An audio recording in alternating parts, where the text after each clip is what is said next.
Bonsoir à tous, mesdames, messieurs, bienvenue sur Go Dakar TV, la télé qui vous amène de l'avant, la nouvelle chaîne digitale du Sénégal, Go Dakar TV. Vous avez choisi Go News pour vous informer. Vous avez bien raison, on débute Go News avec ce protocole d'accord de paix signé dimanche 23 février 2025 par le Premier ministre sénégalais Ousmane Sonko avec l'une des factions du mouvement des forces démocratiques de Casamance, MFDC, dirigé par César Atoute Badiat. Ceci suite à une rencontre qui s'est tenue à Bissau sous la médiation du président Umaru Sissoco Embalo. Pour rappel, un accord similaire avait déjà été signé en 2022 sous l'ancien président sénégalais Macky Sall, mais la situation n'avait que peu évolué depuis. Ce nouvel accord prévoit d'abord le dépôt des armes et la démobilisation des combattants du Front Sud ainsi que leur insertion dans la société. Il engage également les autorités à organiser le retour des populations déplacées, parfois depuis plus de 20 ans, dans leur village d'origine, pris en compte d'ailleurs dans le plan Diomaye pour la Casamance. 4 questions restent cependant à épuiser et qui préoccupent les ailes politiques et combattants unifiés du MFDC qui ont soumis un document intitulé « Proposition de points à discuter » comme la grâce présidentielle et l'amnistie. Par ailleurs, la délégation sénégalaise est restée ferme sur l'intangibilité de ses frontières en rejetant évidemment toute séparation de la Casamance avec le Sénégal. En outre, les deux parties se sont accordées sur la mise en place d'un comité technique chargé d'examiner dans tous leurs aspects les questions sécuritaires sur le terrain, impliquant du côté sénégalais les forces armées, la police et les eaux et forêts, et à propos du déminage humanitaire et de la sécurisation du processus du retour concerté des déplacés et des réfugiés.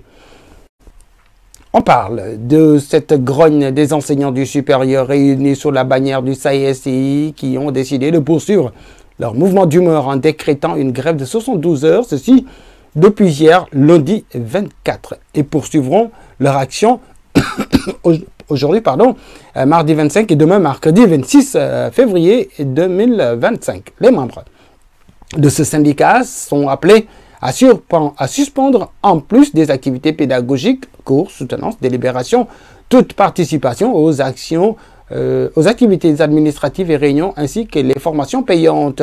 Dans ce communiqué, le SAES, je le cite, déclare dégager toutes ses responsabilités concernant les conséquences sur les années académiques 2023-2024 et 2024-2025 qui découleront du non-respect des protocoles d'accord et la violation des lois et règlements par le gouvernement. Dans sa récrimination, le SAES dénonce une violation continuelle des droits des familles, des enseignants, chercheurs et chercheurs décédés, ainsi que le non-respect des engagements pris par le gouvernement. Parmi ces engagements figurent notamment celui du ministre de l'Enseignement supérieur, de la Recherche et de l'Innovation qui s'était engagé le 22 octobre 2024 en accord avec le gouvernement de réintroduire le décret objet de la revendication dans le circuit d'adoption des textes administratifs.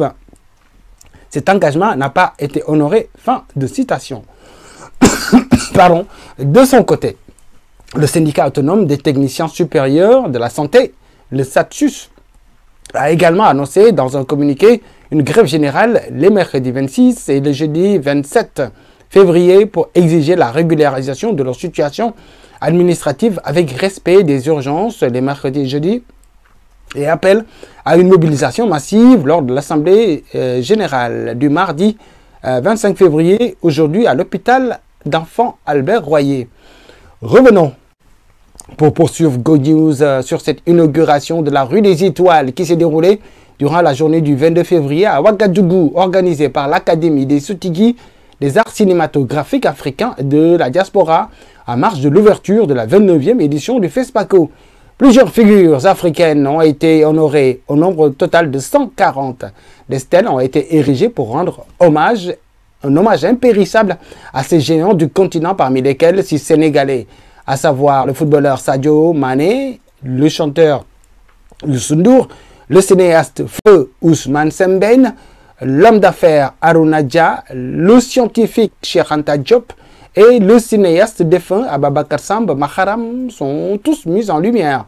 Ce projet ambitieux, pensé comme un Walk of Fame à l'africaine, s'inscrit dans une démarche de réappropriation de l'histoire et de la valorisation des réussites locales. On s'intéresse s'intéresse à cette décision du Comité national de gestion de la lutte qui, une semaine après le combat de lutte entre Franc et Ama Baldé, remporté par le premier nommé, donc le CNG a sévi contre Émile François Gomis, dit Franc, pensionnaire de l'écurie Parcelles Assainies. Après son audition vendredi, il a été officiellement notifié de sa sanction, à savoir une suspension de 3 mois, dont 1 mois ferme. Quant à son malheureux adversaire, Ama Baldé, il est suspendu jusqu'à sa comparution et son reliquat a été bloqué par le CNG. Franc et Ama pourraient être frappés de mesures plus lourdes en raison de leur bagarre survenue lors du face-à-face du 18 janvier dernier. Ce jour, un échange explosif avait éclaté après qu'Ama ait lancé un objet en direction de Franc, qui avait répliqué en l'aspergeant d'eau liquide. Ama, visiblement irrité, était revenu à la charge en portant un coup de poing à son adversaire, déclenchant une mêlée générale. Si la responsabilité des 2 lutteurs est pointée du doigt, un sentiment d'injustice entoure néanmoins la situation de Franc. En effet, celui-ci, selon plusieurs observateurs, n'a fait que réagir à une provocation initiale. Il n'a pas été l'instigateur de l'altercation, mais risque une sanction au même titre que son adversaire. En ce qui concerne Sokh Bundao, il a été lourdement sanctionné par le CNG, écopant de 6 mois ferme à la suite de sa bagarre avec Franc lors de ce face-à-face entre Ama Baldé et Franc. On termine Go News avec cette découverte macabre du corps sans vie d'un gendarme de la garde présidentielle qui a plongé les habitants de Dalifort dans les mois. Le gendarme a été retrouvé sans vie hier, lundi, dans sa chambre.